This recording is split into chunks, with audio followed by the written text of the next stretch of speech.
front of me was the end. Well, that depends. If a car crashing into a ditch would mean the finality of my story, quickly and painlessly. You see, in 2011, I thought about committing suicide. And this is a story of how camera saved my life.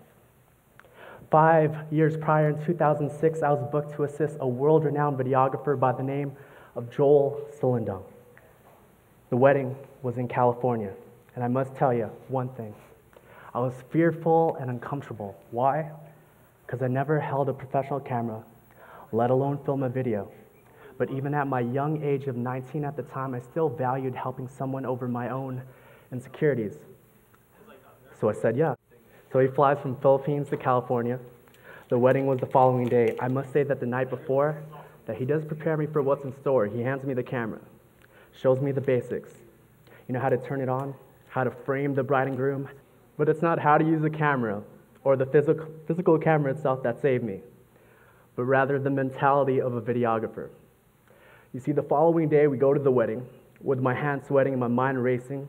The DJ plays a song, which I cannot even remember to this day because all I heard was my heartbeat humming along, non-reassuring thoughts like, what if my camera malfunctions? What if I forget to press record? All these thoughts kept flooding my mind. Next thing I find is the pastor walking in, the groom himself, parents of the bride and groom, the groomsmen, and the bridal party. And then, as you all know, the pastor said the magic words, "If everyone can please rise." And the entire room stands up as if we are disguised as a baseball stadium, about to sing the national anthem or something. And despite all the noise of the crowd, the room felt completely silent. As the bride walks in, stunning. You see, it was a crazy feeling because you felt like the room was completely silent as she gracefully walked down the aisle, even when the room was consumed with the sound of flashing cameras and her parents cheering on with the words, "Look at that smile." Now here's what saved my life. After the ceremony, I asked Joel, "Now what do I do? There's nothing going on." He told me to pursue 7 words. 7 words that I still remember to this day. Look around you and capture the moments. My response, moments? What do you mean by that? He said, notice. Notice when something is going on, when people are laughing, people crying, when something is moving or moving you. So I did just that. For the remainder of the night, I found time flying by as I captured both tears and smiles, capturing what I thought was beautiful. And this mindset, this choice to focus all around you, is what saved my life. You see, when you're holding a camera and your job is to pursue moments, that choice of focus, whatever it may be, begins to trickle down to your own reality. You see, I've always been a positive guy. I've always looked at the quote-unquote bright side of things. Is the glass half empty or half full? I say, damn it, just be thankful. Thankful that I got water in the first place, right? But seeing beauty is different. It's a choice. It's a choice to acknowledge that there is, in fact, ugliness in every single moment of our lives. But despite all that, also acknowledging that there's always something good going on and focusing on that. So I'm standing here asking, what if we live life like that? Choosing to focus on what's beautiful. Living life like we're all videographers, aware and grateful. See, choosing controlling the eyes is like controlling the direction of your camera or iPhone. So regardless of what life throws or how crappy our circumstances may sometimes be, there's always something good going on. I remember filming one wedding last year. The bride was in tears because she felt like everything was going wrong. Perhaps she was right. Perhaps there are things that occurred different than she visualized, like the ceremony starting late, the DJ arriving late, the bread tasting overbaked, and the cake that ended up on her face. But she laughed at that one. Sometimes it's the most unexpected things in life that create the most joy and laughter. So I remember telling her, your wedding was beautiful. And when you see the final video, you will see the bigger picture.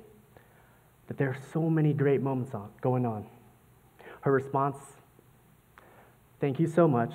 I'm excited to see it." You see, her choice to focus on what was going wrong blinded her from everything that was going right. So when she saw the final video, her husband messaged me to say, "You made my wife cry." And that's the biggest compliment she could ever give me. Because now when she looks at that video, she will remember that all around her was beauty. And that's exactly what videographers do. You see, when you live your life like a videographer, you don't focus on what's ugly, because doing that services no purpose. Have you ever done this? Completely fixate on what's bad. Perhaps the financial problems that you wish you didn't have. The solution? Simply choose to focus on what's beautiful about your life.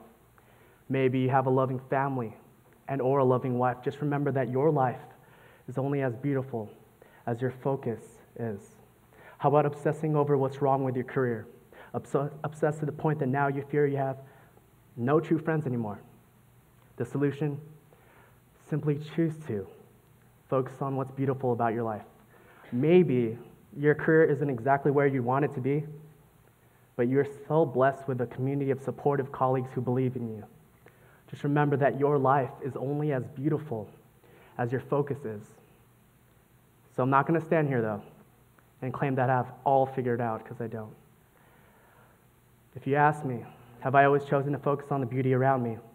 Absolutely not. It's a journey. It's a journey that leads to my final story, which happened to me. In front of me was the end. Well, that depends if a car crashing into a ditch would mean the finality of my story, quickly and painlessly. You see, in 2011, I thought about committing suicide. I was bawling, frustrated, and just plain old hated life.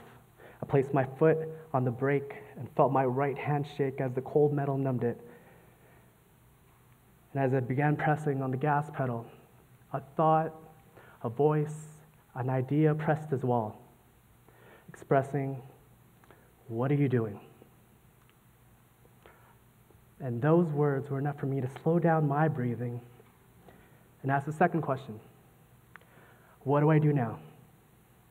The same question I asked Joel the first time filming a wedding. The answer was the same, in 7 words: look around you and capture the moments. And so I did. I started recalling shots of my friends, my family, my life. My life. My life had so much beauty left inside, but all I did was focus on the ugliness at the time. You see, I was guilty of tunnel vision. All I did was focus on the fact that I just got dumped by a girl that I believed would be the love of my life. An over 3-year relationship that I believed would lead to a marriage and a family. And having that vision in my mind and losing it suddenly was the most tragic moment in my life at the time, which really sounds ridiculous looking back at it. But what was really a tragedy is that I simply failed to acknowledge all the beauty around me. I was making a conscious choice to focus on what was creating pain rather than making a conscious choice on what's creating love. The only thing I focused on was her, and her alone. She was like my God. And although she is beautiful, when your eyes are fixated on one thing as beautiful and you forget to acknowledge all the beauty around you, this one thing could destroy you. There's not one thing in this world that is meant to carry all the beauty in your life. And so as soon as I acknowledged that there was still beauty left in mine, regardless if she is in it or not, I came to a third and final question. Why would I? Why would I end it? So I put my black Civic in park, got out the car, and started living my life one step at a time. So my message for you today is simple. Simply choose to focus around you. You see, your choice of focus determines the beauty of your life. Yes, each and every single one of your lives are beautiful right now. But the challenge is, the life that you have, it's only as beautiful as your focus is. You see, I've learned that its beauty should not be dependent on one person or one thing or one place. Its beauty should be dependent on the person holding the camera. And that's how a camera saved my life. Thank you.